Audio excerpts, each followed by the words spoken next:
información. Y en este contacto directo que ha venido hasta nuestros estudios, vuelvo a reiterar, el licenciado Hernán Cabrera, ex defensor del pueblo, trabajando siempre con esa premisa, además como comunicador social, en mejorar nuestro sistema de gobierno, nuestro sistema departamental, al cual le damos la cordial bienvenida. Querido Hernán, un gusto, un placer estar acá en los estudios de RAI 97.9 y a través de todas las plataformas digitales. Bueno, buenas tardes, Julio, buenas tardes a toda la audiencia de radio de RAI y del programa La Movida. Un gusto poder venir, compartir con vos unos momentos sobre, obviamente, ya lo que antecediste un poco la situación del país, ¿no? A tus órdenes. Bien, querido Hernán, vemos que a diario se está tropezando en lo político, en lo social, y cuando habla en lo social repercute pues a nuestra sociedad, y esto de alguna manera nos deja como con sabor a poco. Como sociedad estamos disminuidos. ¿Por qué digo como sociedad, querido Hernán, estamos disminuidos? Porque, carajo, le valemos un carajo a algunas autoridades. Los hospitales colapsados, los litigantes 1 o 2 años, muchos casos sin resolverse aún, problemas a diario. Entonces, ¿qué hacer ante un sinnúmero de problemas? Al respecto, ¿qué opinas en una política que ya está desgastada, querido Hernán? Bueno, yo creo que el país en estos momentos, y obviamente Santa Cruz, atraviesa uno de los momentos más delicados, más importantes, en que nos estamos conduciendo a situaciones muy extremas, fundamentalmente en lo que hace a materia de derechos humanos. Y cuando hablamos de materia de derechos humanos, sin duda alguna tenemos que referirnos a todo aquello que es el sustento de la democracia, que es la base, el pilar de toda democracia, y también el que genera bienestar, estabilidad a toda sociedad, ¿no? A todo Estado. Y ese es el pilar que está fallando hoy. Por ejemplo, si Bolivia es un país que está adelantado en materia de derechos humanos, por lo menos a nivel de legislación, tenemos la Constitución Política del Estado, tenemos más de 50 leyes que hablan de derechos humanos, que le garantizan al ciudadano la vigencia de sus derechos humanos. Tenemos tratados internacionales que Bolivia ha suscrito como Estado y que es el cumplimiento obligatorio. Pero está bien, pero cuando vas a la realidad, ves que realmente estamos mal en materia de derechos humanos. Y te doy rápidamente un pantallazo de lo que está pasando. Cuando hablamos de materia de derechos humanos, estamos bien en papeles, pero en la realidad se incumple, se vulneran derechos humanos. En estos días, sin ir muy lejos, se quiso aprobar 2 leyes importantes, una que ya fue desechada, que es el proyecto de ley para el control del uso indebido de las redes sociales. Ahí se iba a vulnerar la libertad de expresión de más de 10 millones de habitantes del país, porque todos tenemos el derecho a la libertad de expresión. Vos, yo, el ciudadano, el señor que está vendiendo afuera un mueble, el taxista, el albañil, el indígena, el campesino, el dirigente. No es potestad de los políticos la libertad de expresión, ni tampoco es exclusividad del periodismo. Y ahí prácticamente se iba, como está, se está vulnerando, sin duda en el país hay otras leyes que están en camino, ¿verdad? Tenés alrededor de cada día entre 4 o 6 niños son violados aquí en Santa Cruz a nivel nacional. Entre 25 a 30 mujeres son agredidas, golpeadas de una u otra manera cada día en el país. Tenés una alta incidencia de feminicidios en el país. La ONU ha dicho que Bolivia tiene una más alta incidencia en temas de feminicidio. Cuando tenés una serie de empresas auríferas que están explotando el Madidi, prácticamente quedando en nada esos hermosos ríos, esos hermosos valles. ¿Por qué? Porque están explotando, porque tienen obviamente el tema del apoyo legal y el apoyo estatal. ¿Cuál sería la postura como sociedad, querido Hernán, que tendría que asumir el rol, control social, derechos humanos, ante tanta falencia de las autoridades? Ya decías, un sinnúmero de caos, de problemas. Bueno, lamentablemente, Miki, tenemos hoy una sociedad que está como que con miedo, una sociedad que como está indiferente, una sociedad que ve pasar los hechos, pero no hay una reacción fuerte. El caso de corrupción, todos los días se denuncia el caso de corrupción en la alcaldía, en la gobernación, en los ministerios, yacimientos, en la FELCB, todos los días hay casos enormes de corrupción. Pero vemos a la ciudadanía, no hay una acción contundente, clara, de rechazo a estas series de hechos. Entonces lo que queda es interpelar a esta sociedad que debe asumir y ejercer sus derechos humanos de la participación política. Y no es pecado, no es delito participar en materia política. Ojo, que la política es demasiado importante como para dejárselo solo a los políticos, es decir, al diputado, al ministro, al concejal, al asambleísta, etcétera. No. ¿Cómo debería actuar entonces, querido Hernán? Bueno, con la denuncia permanente, la movilización permanente, responsable, obviamente, ¿no? no quedarnos de brazos cruzados. Hoy, por ejemplo, hay un caso vergonzoso, lo hemos denunciado permanentemente, el caso Cotas. Hace el 2017-2018 se robaron más de 20 millones de dólares. No hay un solo detenido y no ha aparecido un solo centavo de eso. No ha activado ni el control social, ni el control de los socios, ni la central obrera, ni el sindicato de Cota. No ha habido mayores acciones y la justicia prácticamente ha sobreseído a los ejecutivos responsables de este delito, el vergonzoso y millonario caso de corrupción en Cota. Entonces, es ahí el turno de la sociedad. O sea, tenemos que reaccionar. No tenemos que darnos con los brazos cruzados. Hoy, por ejemplo, también hay una enorme campaña para para poner la firma en buscar la reforma judicial. Hay que ir a firmar. No tengamos miedo. ¿Por qué tener miedo a una firma cuando buscamos que definitivamente cambie el sistema judicial, que hoy en día sabemos que los fiscales y jueces actúan de rodillas? Para mí la justicia no está ciega ni muda, como aparece esa botita de la justicia, ¿no? Está de rodillas, porque está de rodillas ante el poder político y ante el poder económico. Y es ahí donde vemos que jueces y fiscales liberan a feminicidas, a violadores, a corruptos, liberan a todos aquellos que obviamente tendrán alguna influencia económica o política, pero no aplican la justicia. Hoy la justicia, Miki, ha dejado de ser un derecho humano. No se está actuando en consecuencia, querido Hernán. Ya vemos de que la parte política no está accionando o prácticamente, si hablamos de jurisprudencia, llegar hasta el final, llegar hasta ese punto. El tema por ejemplo, de los derechos del periodista, coartándole el derecho a la libre, no solamente locomoción, sino a la libre expresión, que es lo que es un deber, un menester como periodista, como comunicadores, preocupados de la vulneración de los derechos. Prácticamente, ¿qué pasaría si no hay la comunicación viceversa? Preguntas que quedan en el aire y respuestas que prácticamente no dan conformidad a nadie. Claro, el periodismo siempre ha sido, el accionar de los medios de comunicación siempre ha sido una piedra de zapato de este gobierno y como de los anteriores gobiernos. ¿Se acuerda cuando el presidente Morales, a su año de gestión, dijo de que prácticamente el periodismo, los medios de comunicación eran su dolor de cabeza, era aquello que eran sus peores enemigos?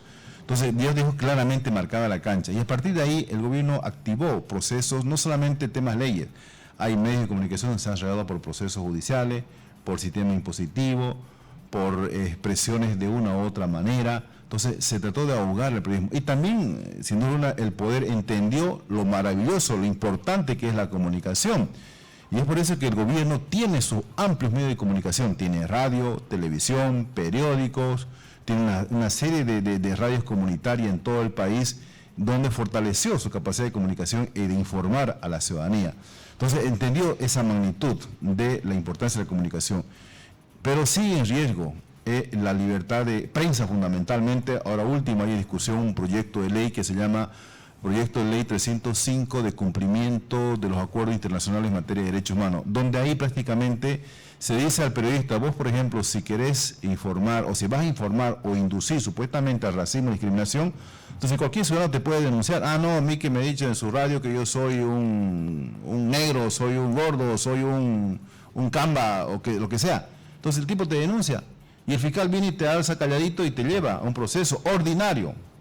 No estamos ya ahí se vulnera la 106 y 107 de la Constitución Política del Estado y la ley de imprenta vigente de 1926. ¿Por qué? Porque dice que el periodista en funciones, cuando está trabajando, cuando hace información, cuando hace un programa, cuando hace una investigación, se acoge a la ley de imprenta.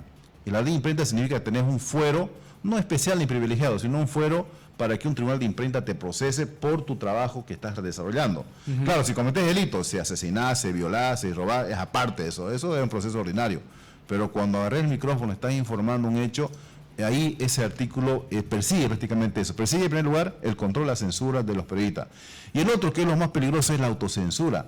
Porque al estar vigente este proyecto de ley, al estar vigente esta ley, si se aprueba, vos no vas a poder informar, no vas a poder ir al fondo de los temas, porque vas a tener la espada ahí pendiente de vos para que un fiscal te lleve a un proceso ordinario y obviamente vas directamente a la chirola sin respetar los procedimientos, en este caso el Tribunal de Imprenta y lo que establece la legislación que está vigente desde 1926 con la ley de imprenta y la Constitución Política vigente del 2009 para adelante, fundamentalmente que se garantiza al periodista, dice en un artículo, dice, se garantiza la libertad de prensa de los periodistas y debe estar sujeto a su propia ley.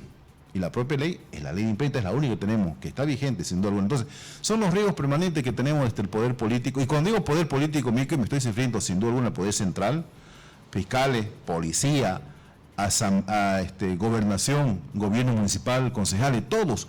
Porque todos tienen el miedo, el terror de que se haga un buen trabajo periodístico. Y cuando se hace un buen trabajo periodístico, obviamente hay que investigar, hay que denunciar, hay que informar.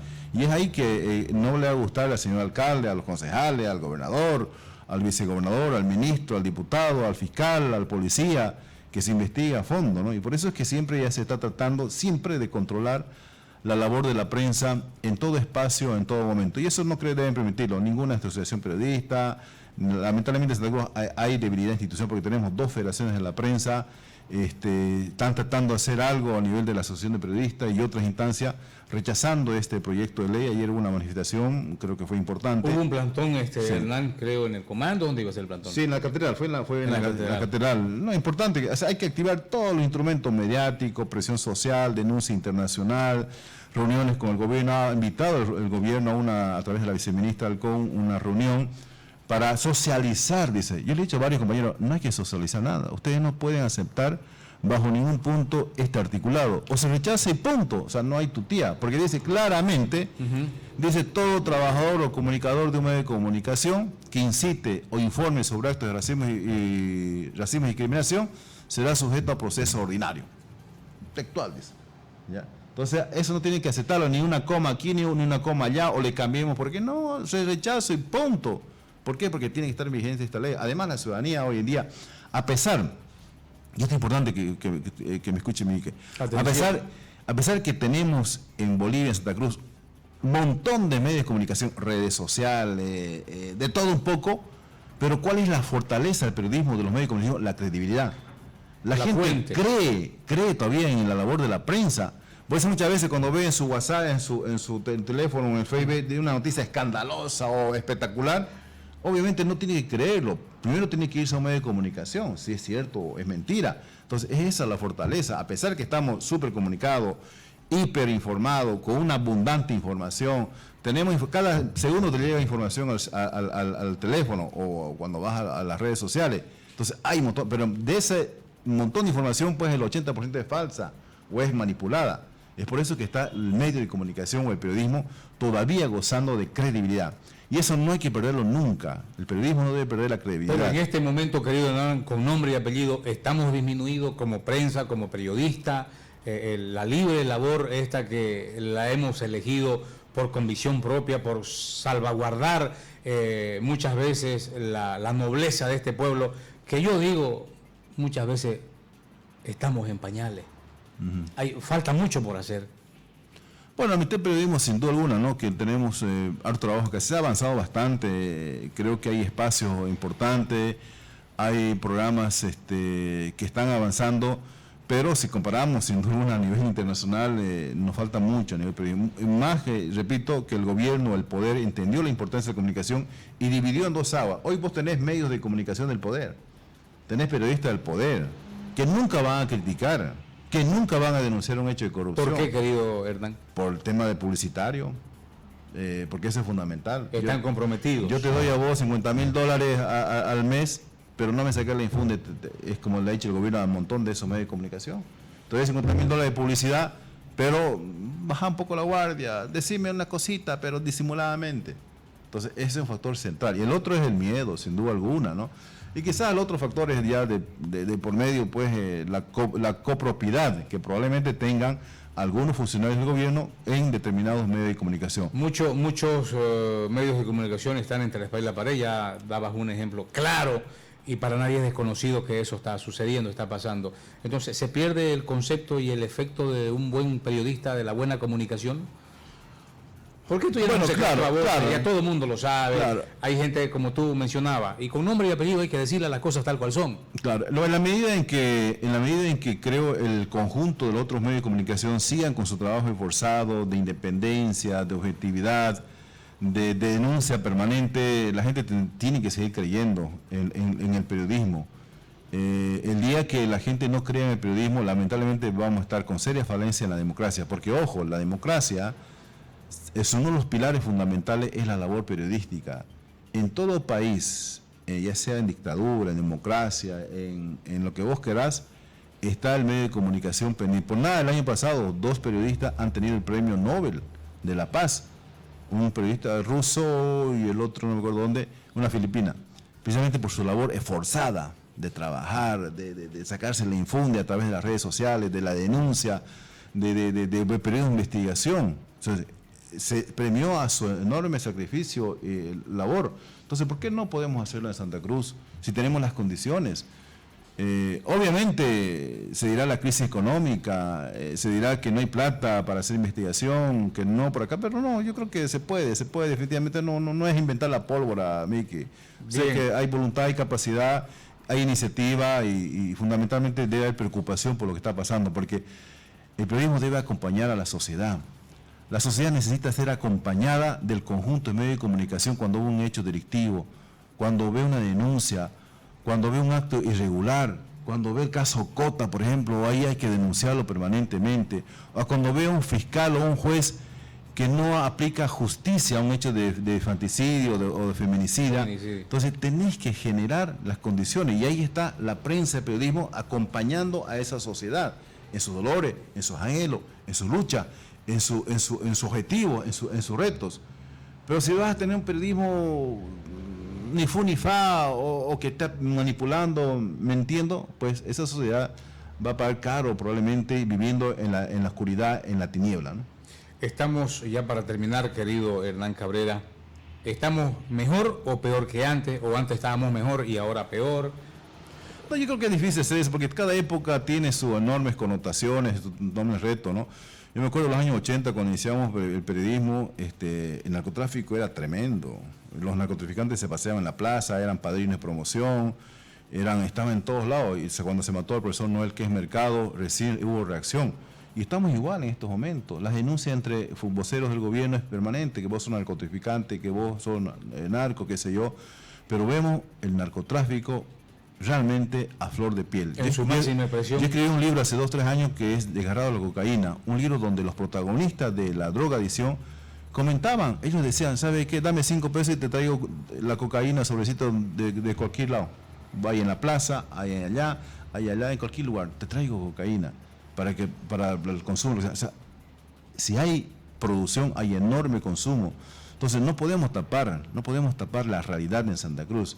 Santa Cruz es una sociedad donde se consume harta, pero harta droga. Ayer, hace unos 5 días, una profesora me dijo, ¿sabe qué? Tengo a mi colegio, ahí en la esquinita, vendiendo droga.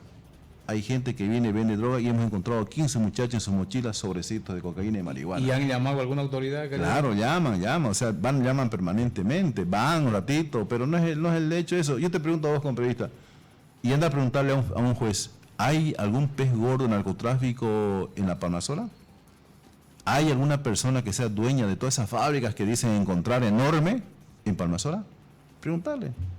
Y te vas a quedar con la bonita sorpresa que no hay ni un solo pez gordo detenido o procesado. Pero sí, hay cientos de personas detenidas que son consumidores o que son simples mulas del tráfico del tráfico y traslado de cocaína, o sea que en su maleta. Aquí en Santa Cruz hay un microtráfico, pero en su máxima expresión. Tremendo, eso no podemos negarlo. Y no saben quién es el mandamás.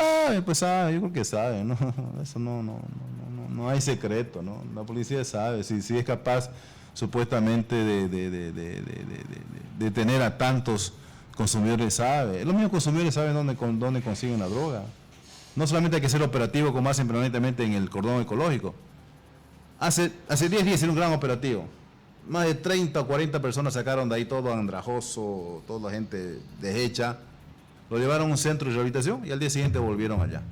Entonces no hay una política. Bien, sobre ese tema, ya para terminar, ¿cómo se debería argumentar o hacer una política en la cual esas personas que están en situación de calle mejoren su vida? Pero esto necesitan psicólogos, necesitan orientadores. Claro. ¿Qué se debería hacer? La granja de espejo, ya para terminar, querido. No, aquí tiene que haber es un problema social y eso claro. repercute en nuestro país. Aquí tiene que traer un trabajo de socialización. En primer lugar, tiene que ser un trabajo donde gente especializada vaya y converse con ellos. Cuando yo hice mi libro, yo me he internado a los quintos infiernos de Santa Cruz. me he ido al Cordón, a Las Calles, a Los Lotas, todo, y he conversado con ellos frente a frente, obviamente con cierto temor, pero ellos no son delincuentes, no son maleantes, no es que te agarren de vos y te van a cuchillar. Pero a veces están obligados a robar para su vida. Es que hacen eso, claro, pero es que hay un trabajo que deben hacer las autoridades. La pandemia de la drogadicción en Santa Cruz no es un tema prioritario de las autoridades. Se contenta con hacer operativo permanente con show, ¿verdad? Se lo lleva a un centro y luego al día siguiente va. No, lo que tiene que hacer con un conjunto de psicólogos, ir, internarse al Cordón, sentarse 1, 2, 3 días con ellos, conversar qué te pasa a vos, por qué estás así, cuál es tu familia, qué tenés, cómo te podemos ayudar. Esa es una charla de sensibilización. Para reinsertarlo a la sociedad. Claro, ese luego, y así ellos quieren, obviamente lo llevan a un centro. Y al centro ya se, pero eso debe ser un centro completo. Pero es que van a decir, Hernán, ¿y la economía quién la pone? ¿Hay de esa economía, Hernán? Vos sabés por qué has escrito tu libro. Es que deja de haber, compañero, o sea, el gobierno municipal y departamental tienen planes, deben tener presupuesto para estos casos de estos casos sociales. No es que van a pedir limosna, tiene que haber recursos económicos, está presupuestado además. Entonces no puede ser, además las empresas privadas tienen la responsabilidad, en su responsabilidad social empresarial, la posibilidad de apoyar a todo esto, no solamente este tema, un montón de temas sociales o derechos humanos en Santa Cruz, pero repito, el tema de la drogadicción es un tema bien fregado en Santa Cruz. Y te cuento un dato, cuando yo estaba defensor del pueblo, siempre tenía reuniones con los padres de familia, y me decían, ¿sabes, señor Cabrera, hagan algo, me decían. En la fiesta que van nuestros chicos, a las 12, 1 de la mañana empiezan a circular droga como pipoca, en bandeja. Qué barbaridad. Así, circular. Y nunca lo denunciaban los padres de familia. Claro que lo denunciábamos y hicimos un montón de cosas.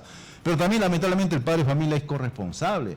No acepta el padre de familia que su hijo se chupa, se emborracha, o que sea maleante, o que su hijo esté metido en ¿Te sentiste presionado en un momento, Hernán? Sí, no siempre, Siempre hay presiones de todos lados, ¿no? Me acuerdo una vez, fue esto realmente como para llorar y a la vez llamar la atención. La policía hizo un operativo, un montón de discotecas de jóvenes estaban en el comando policial. Había más de 200 jóvenes, jovencitos, 18, 16 años. Y empezaron a llegar los padres. Yo fui, claro, a ver un poco que no se maltraten los chicos, ¿no? No se los golpee. Y llegamos con los abogados, y al rato empezaron a llegar los padres como lluvia. Y enojados los padres. Emputadísimos los padres. Mirá, ¿por qué lo llevaron a su hijo allá? Si su hijo era angelito. Si su hijo era lo máximo, no podían cometer esa clase de delito. Lo puteaban los policías, lo reteaban los policías. Pero ahí el papá, yo como papá, ¿qué hago? Dijo, debo reconocer, está ahí mi hijo ahí. Hubo sí algún padre que dijo, soy consciente, no tengo el control. La verdad que sí, por haberse la haya habido, ¿no? Pero la verdad que yo vi, mayormente las madres, sí, muy malas, enojadas, se enojaron porque los hijos estaban ahí. ¿Hemos perdido el control de padre a hijos? Eso ya para terminar, querido, como sociedad. Los padres necesitamos estar más cerca de nuestros hijos, querido hermano. Yo creo que sí, en todo momento. Por ejemplo, la educación no es un tema del maestro solamente, o de la escuela. La educación es un proceso tripartito, padre, familia, maestro y el propio chico. Y muchas veces el padre de familia no asume esa responsabilidad. Gracias a la pandemia, es que recién el padre de familia estuvo cerca del hijo, ¿te acordás? Gracias a la pandemia, es que el padre de familia tuvo acompañamiento a su hijo o hija en la escuela, en su casa. En su casa. Porque no iban a la escuela. Ninguno. Entonces ahí el papá tuvo que aprender ya con el hijo ahí, estar en el celular, en la computadora, y por lo menos yo muchos casos he conocido, de volver a estudiar. Así parezca mentira. Es como tú dices, Hernán, es la única manera que el 24/7 tuvimos control de nuestros hijos, porque antes imposible. O sea que tiene que pasar algo para que los padres sean conscientes y le dediquen tiempos de oro a sus hijos. Fue la única manera en el 2019 y bueno, hay gente que actualmente ha agarrado ese estilo de vida, sí, y que de alguna manera está ya siendo más padre con su hijo, porque creo que el fin, el derecho al respeto ajeno es, como padre e hijo, estar con el hijo, brindarle tiempos de oro, y el respeto también al derecho ajeno, querido Hernán, es la paz, es la tranquilidad, porque hay un juez llamado tiempo que en su momento nos va a poner a todos en el lugar. Si es que actuamos mal, si es que porque nuestra conciencia es Dios, y no dormimos tranquilos cuando hemos operado mal en la justicia, no dormimos tranquilos cuando actuamos mal y no fue en consecuencia, y creo que, por eso digo yo, hay un juez llamado tiempo que pone a todos en su lugar. Así es. Bueno, los papás y mamás somos responsables, corresponsables de la educación de nuestros hijos. hay que conversar con ellos, hay que estar ojo al charque. A veces he dado algunas charlas a colegios y también a padres de familia, porque cuando uno tiene problemas, cuando un niño o niña es violada, es maltratado, cuando un joven consume cocaína o es borracho o consume mucha bebida, da señales físicas y señales orgánicas y señales de ánimo. Y muchas veces el papá no está cerca para ver que su hijo tiene lagaña, tiene ojera, o es flojo, o es agresivo, o se roba cosas de la casa, o llega muy tarde. Entonces está pasando algo. Es una señal que, entonces, es hay que una estar alerta atento que el con chico él. necesita Así un es, apoyo. totalmente. Querido Hernán, realmente beneplácito enorme haberte tenido acá en los estudios, ex defensor del pueblo. Importantes connotaciones que de alguna manera también has hecho a través de tu libro para la sociedad, cumpliendo como periodista para nuestra sociedad. Espero tenerte en otro momento para que toquemos otro tema relevante, porque en estos últimos tiempos hemos visto que hay mucha dejadez por parte de los padres, por parte de nuestras autoridades. Tal vez es el sistema que está corrompido o no hay ese sistema donde se vulnera los derechos a la sociedad, no hay esa atención que merece nuestra sociedad de tener mejores días, porque para eso pagamos los impuestos, ya decías vos, de manera muy abierta. Entonces esperemos que nuestras autoridades actúen en consecuencia y en favor del pueblo, querido Hernán. Un placer. Gracias, Miki, muy amable. Bien, querido Fernando, vamos a la pausa. Claro que sí, vamos a la pausa, pero antes vamos con buena música, ya volvemos aquí en La Movida.